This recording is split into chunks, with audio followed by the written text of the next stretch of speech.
Welcome back to Movies TV Mad. You can follow me on X Twitter at Movies TV Mad and on Instagram and on Threads at Movies TV Mad X. A very warm welcome to Friday's edition of the Movies TV Mad Daily. Will Doctor Who be cancelled after its inaugural second season? The fresh start that we were promised.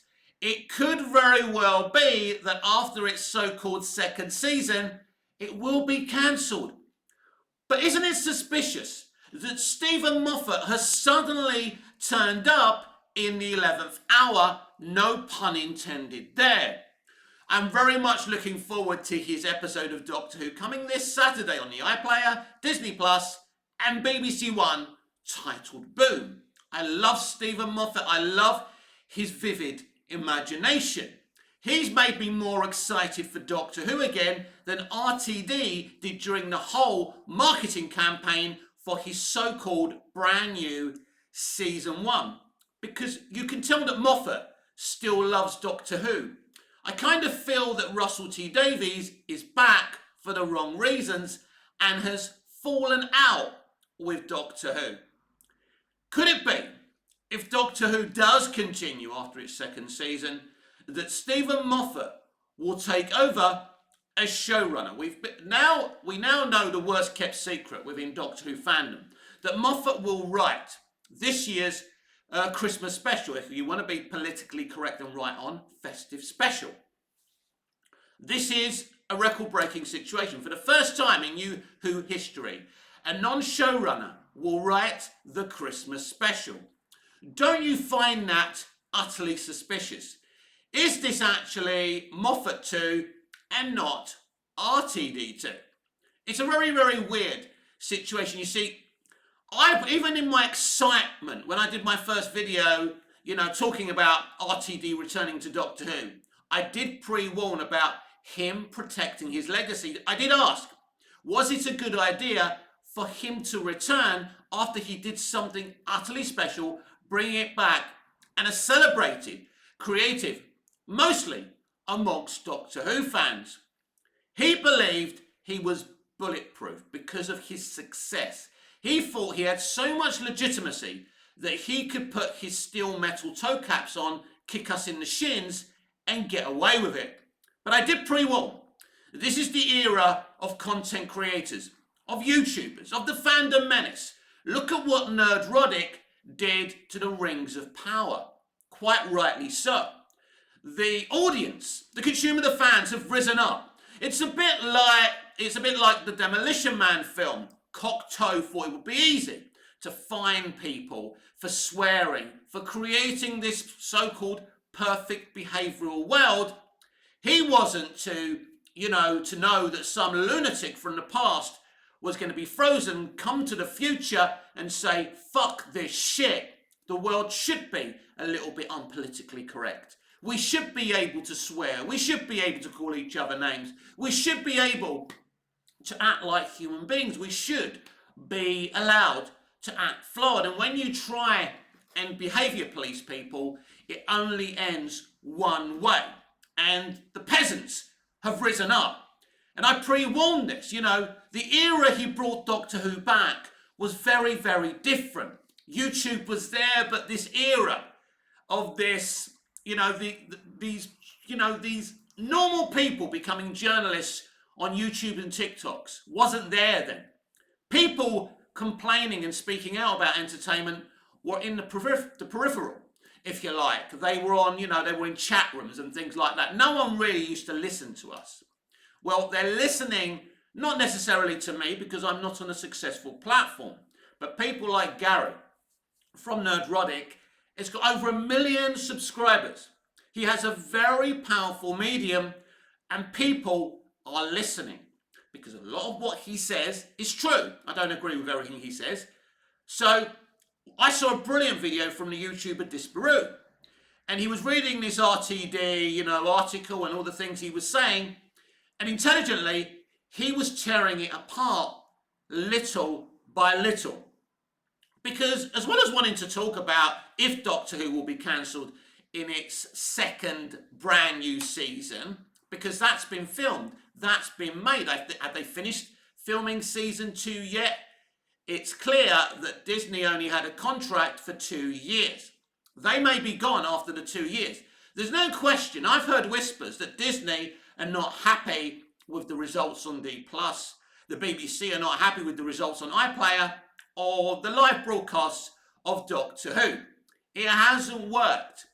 And I think it's a great demonstration of modern day Western English speaking entertainment itself.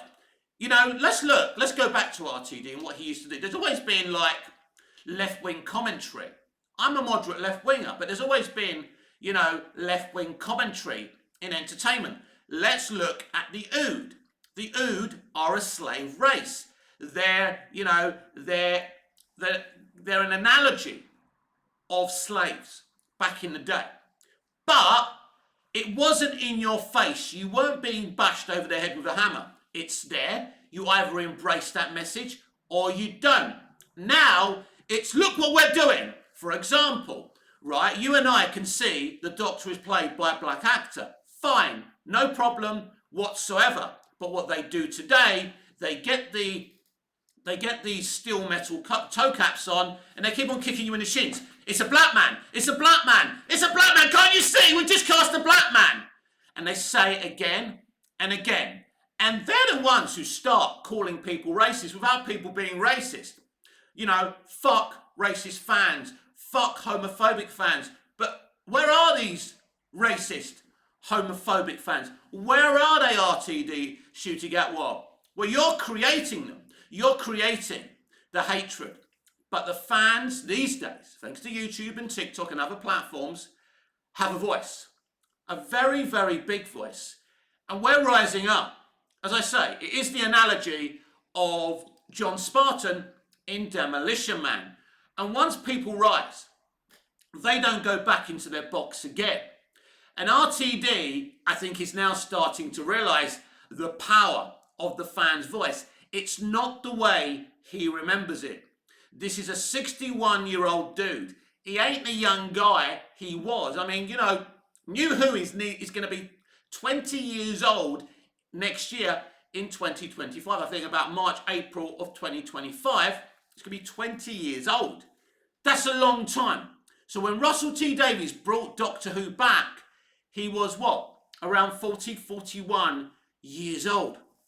That's young. He was a young creative. He'd done Queer as Folk. He'd worked on children's television. But most people didn't know who the fuck RTD was. I didn't know who the fuck RTD was. He was vibrant. He was young. He had a vision. But it was back in the day where entertainment and the art form came first, that you could make your commentary. But there were people in the room, as Disparu said in his video, would say, hang on a minute, mate, you can't do that. You know, but now he can do whatever he wants because he was successful, because he was the pioneer who brought Doctor Who back.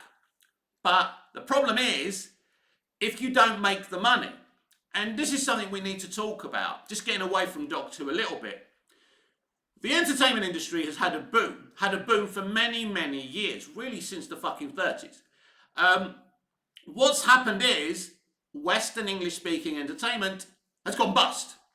They're on minus. Each studio, your BBCs, your ITVs, your ABCs, your NBCs, Netflix, Amazon, especially Amazon, are working on minus. They're not working on profits. They're no longer bathing in the clover they used to bathe. And here's another problem. Their outgoings are still the kind of outgoings that you would pay out when the industry was making billions upon billions a year. They're not making money at all, none of them. But it's a catch-22 because the actors, the writers, the directors, the stunt people, the grips, they still want big fucking money. It's difficult. And they don't believe, and we saw it in the writer's strike, they believe that these studios are making money because the CEOs are still paying themselves millions upon millions a year. And, you know, in the end, one day, Bob Iger or David Zaslav's going to go to the Banco de Isthmus in Mexico, you know, some dodgy bank, right? And one day they're going to say, sorry, you may be Warner Brothers, you may be Disney, we're not lending you any money. You ain't paid the last lot back yet. But they're living off their good name with banks. But in the end, that's going to go as well. So they're in real trouble. And I think it's important that my audience understands this. That the boom that the entertainment industry have had since the early 20th century has gone. They drove it away. They did it. There wasn't a lesser need for great entertainment. There wasn't a lesser need to uplift people. They stopped uplifting people and, putting the art form first. They don't put the art form first anymore. It's changed. The people running entertainment has changed. I spoke about this, I spoke about like Supergirl going into production before Superman's even released and what a dumb decision it is. And I spoke about them being an echo chamber. And there's no one there to put their finger up and say, excuse me, I don't think you should be doing that. And that's the problem. I pay attention, I need to know what's going on in entertainment. So I follow all the news. And it's the same old news. It's the same old announcement. Oh, this movie's getting a female spin-off. We're getting Furiosa. Is it Furiosa, right? Which is a spin-off, I think, from Mad Max, right? And a few reviews are not coming out very, very well. Because it's all part of DEI as well. It's not about creating something great. Now, the trailers look great. Don't get me wrong. But here it is. You need to make a movie. You need to make a spin-off of that movie for streaming. The streamers have been the worst hit in the entertainment bust. They're the ones that have really bankrupted the entertainment industry. And Doctor Who and what's going on with new Doctor Who now, and all the statements that RTV have made. They're so busy standing behind podiums, making extremist political stadiums and gaslighting their own customers, and they're not busy enough creating great art and great entertainment. Here is the reality of the situation. And I've told you this before. There is no fixing. The old school entertainment industry, Warner Brothers, Paramount, look what's happening to Paramount. They're definitely fucking bust. They're looking to sell. They're in trouble. But it doesn't matter if they sell. Unless someone comes in and says, right, enough's enough, we've got to be running, entertainment on old-fashioned ideals. They're in LA, they're in 21st century LA. It's not possible. And this is what's happening to Doctor Who. It's now the decisions on Doctor Who's future are being made in California rather than in London, like the good old days. So it's not about putting Doctor Who first. It's about putting the message first and what they want to tell you. As I say, that message was always there. It was just slightly guarded and shaded and intelligently made. Everyone loved Quantum Leap. Everyone loved that episode when Sam leaps into, the black guy in the slavery days, the 50s, whatever. And we saw that and the cruelty of how black people were treated. We all loved that. There were loads of episodes of Quantum Leap that had, real social commentary. You could even call Quantum Leap utterly woke. But as I say, there's good woke and bad woke. The woke of old was brilliant. So Bob Geldof doing a concert and feeding the Ethiopian people was good woke. The kind of woke we're seeing today, they don't even give money to the third world anymore. They're too busy giving it to trans charities and Black Lives Matter. To people, and in a lot of ways, that don't need it. And the people who need it are not getting it. Everything is about political activism and not helping people who truly need it. So this business has gone really insane. And it stems, you can label this with the music industry and the video game industry. They're all fucking nuts. Do you remember the Gillette advert? Boys will be boys and all that shit. This is where we are now. And it hasn't worked. Because as I say, the content creators, the fans, the consumer, the public have suddenly got a voice. And we're not taking this shit. And they've been driven to bankruptcy. Only a madman continues to do the same thing when that same thing doesn't work. It's a bit like a child playing on the ledge of a high balcony. Billy, please don't do that, you'll fall. It's okay, mummy. Boom. Billy falls down, cracks his head open. I told you, well, he can't hear you. He's dead. He broke his bloody head. You know, it's streaming with Clara. And this is the entertainment industry. This is the English-speaking Western entertainment industry. And this is absolutely what's happened to RTD. Why do you think he's given Moffat a 999 call? Because RTD's come in and he's lost. He doesn't know what to do. His casting of Millie Gibson and Ncuti Gatwa are being questioned. Now, I hear people and YouTubers telling me that they've got great chemistry. Shall I tell you a little secret? They don't have any chemistry whatsoever. They don't work. And also the way RTD's just throwing all his old stuff out there. I'm the Doctor, I'm the last of the Time Lords. And it's like, let's get this all out of the way. Let's just do it all in one. Oh, here's a TARDIS key. It's like, this is a writer going through the fucking motions. And we, the public, are not fucking stupid. We can see that you're going through the motions. This is the difference between RTD and Moffat. Moffat genuinely loves Doctor Who. I genuinely believe we could see a half-decent episode with Boo. I'm not sure if we're talking about Blink. I'm not sure if I would go that far, because I haven't seen it. And you can't take any notice of the blanket positive reviews, because you can't trust them. The amount of times they've told us shit is the bestest ever! So, you can't trust a word these fuckers say. So the industry is dead. So Doctor Who is dead. Doctor Who is dead. Doctor Who will be cancelled. You know, there's no saving it. I don't even think Moffat can save it. I mean, let's be honest. Moffat was there for 6 seasons and in the end he was glad to get out. I don't know what possessed the poor man to come back for more. So if Doctor Who doesn't get cancelled after season 2, I do foresee Moffat coming back. He made an interesting statement to the Radio Times when he confirmed, the worst kept secret, that he's writing this year's Christmas special, even though he's not a showrunner, could it be my last? This is a distraction, everyone. I believe he's probably going to end up running Doctor Who again, if it survives. I mean, don't be surprised, even though, RTD has said he wrote season 2 and season 2 is his, don't be surprised if RTD hasn't really been there during season 2, that actually Moffat's been running the show. Maybe. We don't know if Moffat's written any season 2 episodes. How about this? Maybe Moffat and Davies were writing season 2 together. Maybe Moffat will become the co-showrunner. But in reality, it's Moffat that's been running season 2. How about that then? I believe this could be, because this is all very, very suspicious, everyone. Very, very suspicious how Moffat's doing the Christmas episode. As I say, this has never happened in Doctor Who revival history for a non-showrunner not to write the Christmas episode. Something has to be wrong. The Christmas special is basically a kind of glorified season premiere. When you buy the box sets, that's the first disc on your box set. So I think that Moffat could be running or co-running season 2 of Doctor Who. You may not believe me. We'll see.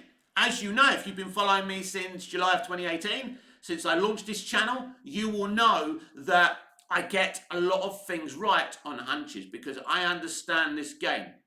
But make no mistake, the industry can't continue the way it is. Let's just move away slightly from Doctor Who, because I want to talk about this.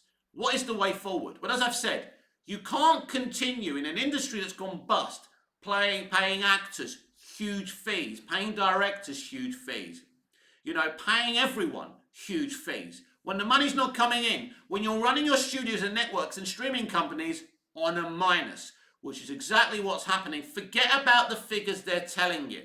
And even they're not very good, but the reality is for very frightening reading if you care about the future of this industry. How can you keep on paying people the kind of money and outlays from a bygone successful era when you're not a successful era anymore? Something has to give. I believe that studios, I think streaming has to go. I think that I think there's no parameters for streaming, and people are saying there's no way. I think streaming services should just become catch-up services. I think they need to refocus on live viewing, and yeah, by all means, the catch-up. Do the catch-up, and at the end of the day, I think there's no money in streaming anymore. It had its boom. It's something else from the entertainment industry that's had its boom, but it's not working out.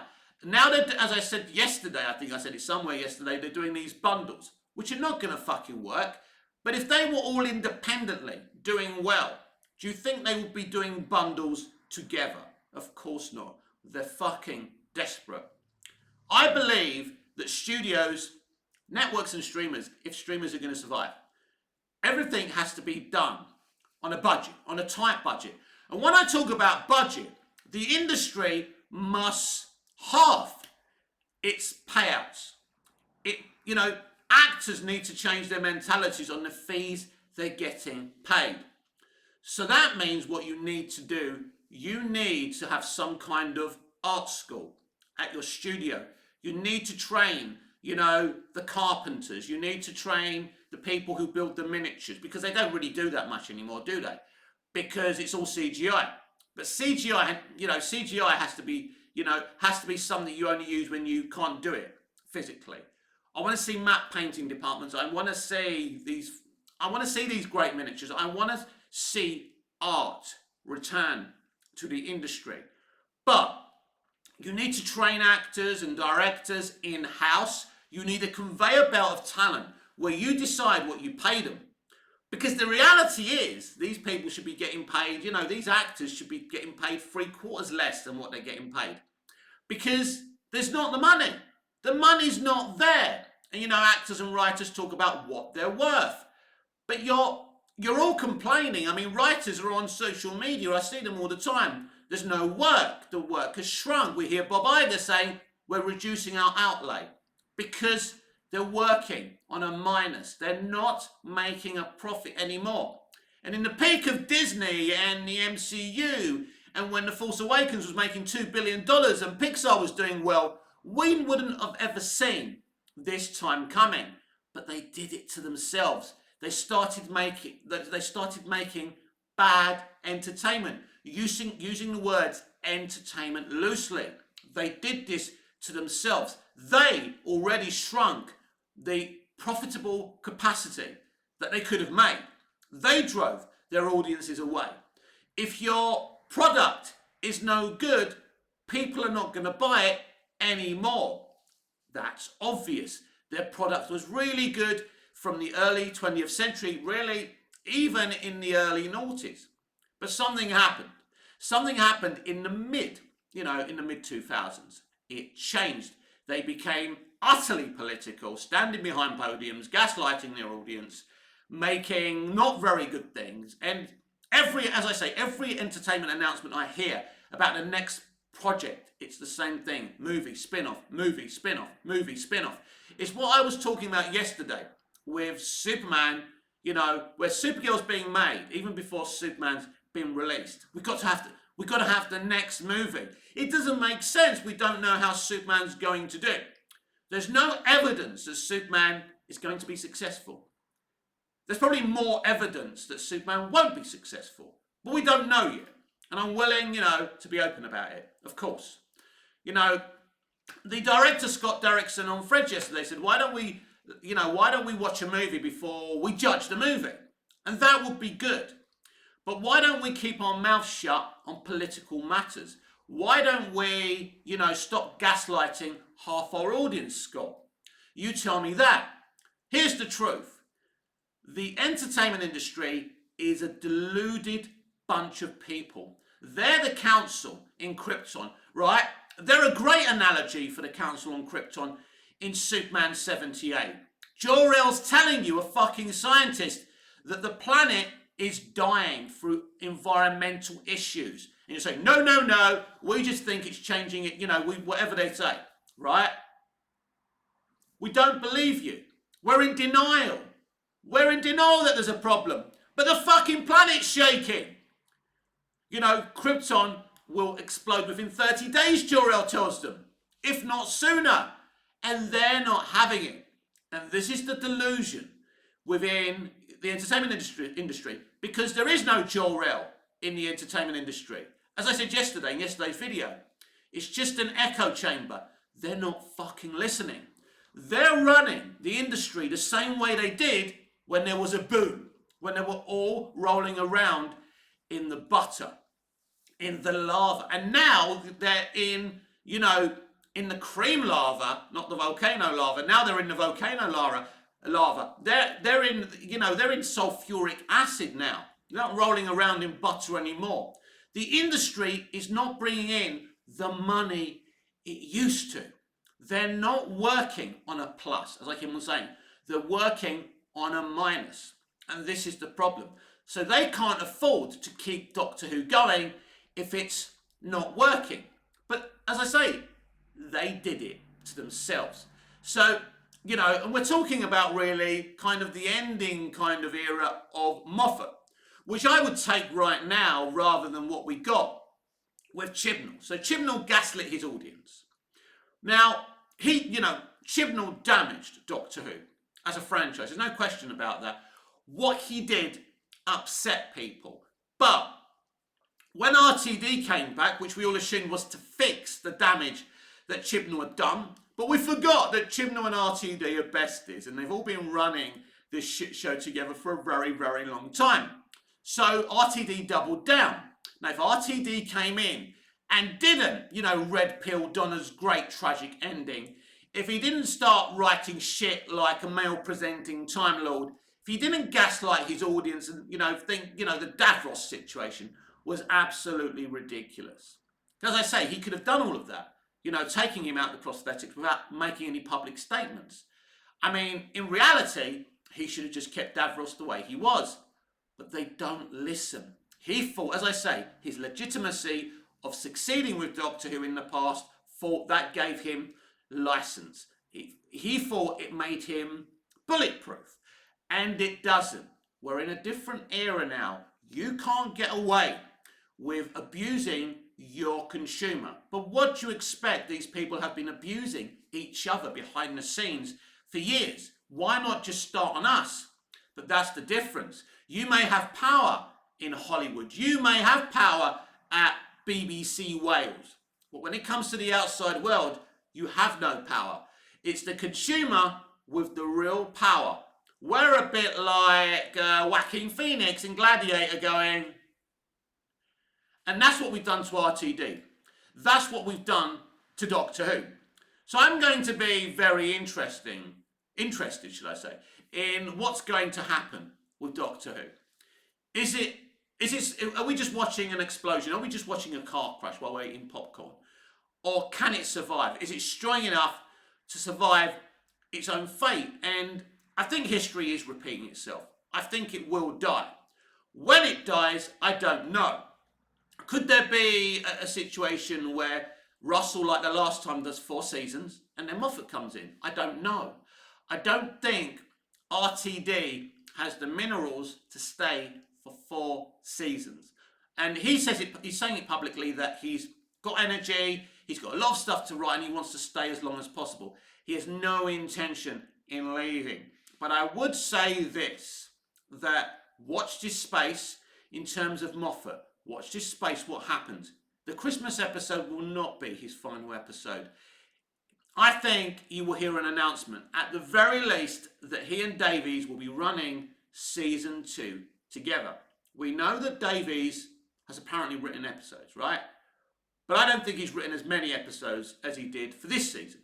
So I think him and Moffat will be running it together, with Moffat doing more of the donkey work. And I think it's very interesting to me, I said this the other day, how Ruby Sunday's arc is very, very Clara Oswald, it's very mystery box.